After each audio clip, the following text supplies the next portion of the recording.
dhalinyarada guusha soo raaciyay maamulka degmada Buurtile waxay kulamo soo dhaweyn iyo qaadashada u sameeyeen gudoomiyaha degmada Gaalkacyo iyo gudoomiyaha dhalinyarada gobolka Mudug dhalinyarada hormuudka horumarka gobolka Mudug waxaana xafladan lagu qabtay hotel Al Harameyn oo horeyntii waxa warbaahinta la hadlay gudoomiyaha dhalinyarada guusha soo raacay Xaafi Cabdirasaaq Axmed wuxuuna ka warbixiyay waqtigan balaaran ee martiqaadeen sidoo kalena ku soo dhaweeyay degmada Buurtile ee gobolka Nugaal halka gudoomiyaha dhalinyarada gobolka Mudug Jaafar Yuusuf Cabdalla uu dhankiisa u mahadceliyay qaadashada u sameeyeen dhalinyarada iyo maamulka degmada sidoo kalena talooyin u soo jeediyay dhalinyarada guusha soo raac una hogaaminayay gudoomiyaha degmada Gaalkacyo oo runtii qaybo badan ka kooban oo kala ah dhalinyaradii hormuudka Gaalkacyo gudoomiyihii dhalinyarada gobolka Mudug xarunta Ayatiin iyo qaybo kale oo aad u badan oo runtii fursad siiyay maanta shacabka reer Buurtile inay la qadeeyaan waxbarashadooda iyo aqoontooda dhinaca horumarkaana ku siyaadiyaan waxaan leenahay ku soo dhawaada degmada Buurtile ee gobolka Nugaal martiqaadkan waxaa sameeyay gudoomiyaha degmada Buurtile iyo dhalinyarada guusha soo raac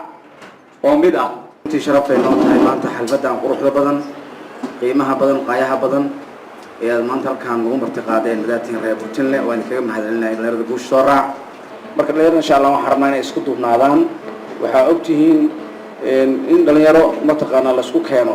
ay shaqeeyaan runtii wax sahlan ma ahan marka waxaan rabnaa midnimada iyo guusheeda ka muuqata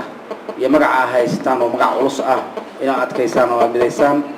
dhanka kale xarunta Ayatiin waxay u mahadcelisay soo dhaweyntii reer Buurtile u sameeyeen xarunta Ayatiin Gaalkacyo dhalinyarada hormuudka iyo maamulka degmada Gaalkacyo sidoo kalena waxay qayb ka ahayd dhireynta degmada Buurtile waxayna ku wareejisay maamulka degmada iyo dhalinyarada guusha soo raac 57 geed lagu beerayo fiyaalaha degmada Buurtile waa tamaam caasho geysiir oo ka hadashay kulankan inta kulankan waxa uu kulan mideynaya haday ahaan lahayd horumarka labada degmo ama labada gobol baan oran karnaa wuxuu dhahay walaalkeen waxa la mataaneynta Mudug iyo Nugaal oo ka bilaabanaysa Gaalkacyo Buurtile oo wax sharaf noo ah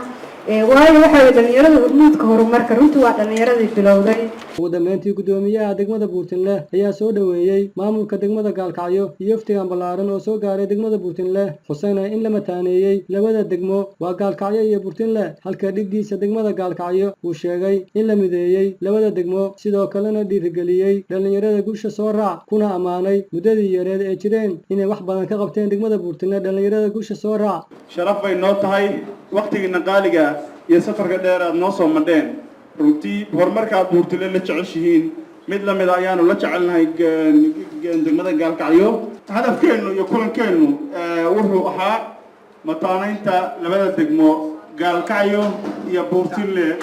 maanta oo taariikhdu tahay 18 November 2017 sidaas ayay ku midoobeen Gaalkacyo iyo Buurtile waxaan leeyahay waqtiga kooban aad jirteen iyo sawirrada waxqabadka gaashada ka muuqda isma laha waxaan malaynayaa inaad kaalinta koowaad kaga jirtaan asbuucyadan dhaqaamayaasha Puntland marka hambaliyaan leeyahay shacabka reer Buurtile waxaan leeyahay runtii gurboodkan gurmaday oo geyiga quruxda gaarsiiyay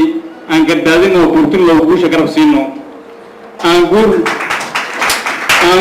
oo galana doorkeena geediga halkii loo yahay guri barwaaqo ee gacmaha isqabsada waxa tihiin guusha abidkay waxayna shahaadooyin sharaf gudoonsiiyeen dhalinyarada guusha soo raacay degmada Buurtile gudoomiyaha degmada Gaalkacyo iyo agaasimaha guud ee warbaahinta SBC iyo gudoomiyaha degmada Buurtile Mawlid Maxamed Kooshin warbaahinta SBC degmada Buurtile